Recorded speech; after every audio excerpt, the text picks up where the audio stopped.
E pra të dashur miq, në këtë minutazh po ndalojmë tek dinamika dhe lufta e madhe që po krijohet në Big Brother VIP Kosova. Benita, Eliona, Toni, një trekëndësh, një treshe që po shikohet me shumë xhelozi, me shumë urrejtje edhe me shumë lef nga ana e Benitës. Tani, unë kam pas dyshuar që Benita mund ta ketë këtë karakterin e femrës shumë xheloze, sepse zakonisht femrat të cilat janë tepër të bukura, janë tepër tërheqëse, domethënë e kanë këtë lloj xhelozi brenda vetes, por edhe Eliona, do ta them që e luan lojën jashtëzakonisht bukur dhe di t'i provokoj banorët me shumë zgjuarsi. Tani kur themi është 18 vjeç, më besoni që qëndroj tek fjala e Eleonora Jakupit që tha që Eliona ka 5 fakultete. Ndonjëherë ndoshta jeta të mëson, jeta të rit, jeta të edukon ndryshe dhe ti nëse të jepet një mundësi tek publiku të dalësh përpara, ti dalësh në një formë krejtësisht të tjetër, me thënë në një formë shumë interesante.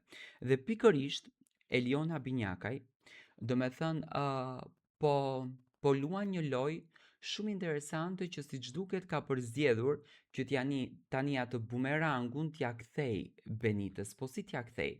T'ja kthej në këtë formën duke e provokuar aty ku në fakt asaj i djeg. Natën e mbrëmshme ka patur një debat, një diskutim shumë të madh brenda kësaj shtëpie. Toni duke luftuar me Benitën dhe i kishte mbetur hatri, duke i thënë që ti ke shprehur simpati dhe për Klodin dhe për mua në të njëjtën kohë, domethënë ti thjesht ke qenë jo e sinqert, e ke parë që puna nuk të ka dhezur tek Klodi, edhe ke ardhur tek unë. Dhe tek mua ti u afrove sepse unë të pranova me të gjithë sinqeritetin dhe vërtetësinë time. E para, e dyta.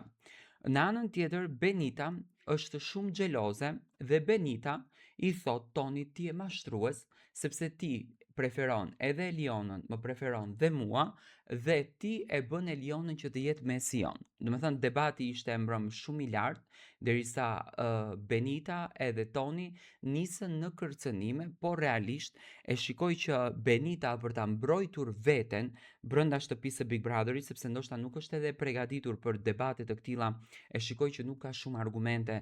Domethënë zgjedhjen të vetme e ka kërcënimin kundërdrejt banorit tjetër. Dhe tek Toni e pash një lloj besimi realisht që u thye tepër. Tani që çunat në shtëpi e preferojnë Elionën, kjo as që diskutohet, por Eliona është duke luajtur një lojë shumë të zgjuar që do me thënë u afrohet çunave, i fut në mendime, me ndjesi, më pas u largohet, më pas u afrohet përsëri. Do të thënë është duke e rrotulluar të gjithë shtëpinë në gishtin se si preferon ajo.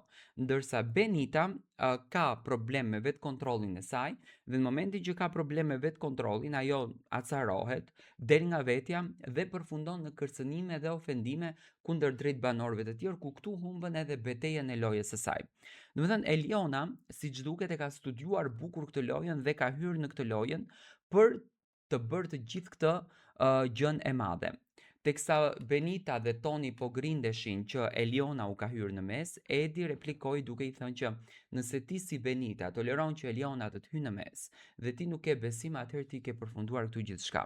Domethënë, marrëdhënia e Benitës edhe Tonit u shkatrua. Domethënë ajo që unë e thash mbrëm që brenda atij krevatit nuk ka ndodhur një diçka e madhe, por një puthje është dhënë, Toni këtë gjë e ka pranuar mbrëm edhe tek banorët, edhe tek vetë Benita që unë thjesht të kam puthur. Domethënë Benita në këtë mes e ndjen veten shumë të përdorur nga ana e Tonit dhe ndjen veten shumë të pavlerë nga ana e Tonit sikur ai e ka hudur, por Benita sipas Tonit nuk ka qenë as pak e sinqert në marrëdhënien të cilën e ka ndërtuar, por në psikologjinë e saj, domethënë ka qenë që unë të ndërtoj një marrëdhënie që të jem sa më afatgjate brenda kësaj shtëpie, ndërsa Toni mori udhëzime te babait dhe luftoi që sa më shpejt domethënë të gjen një femër brenda që të jetë sa më afatgjatë.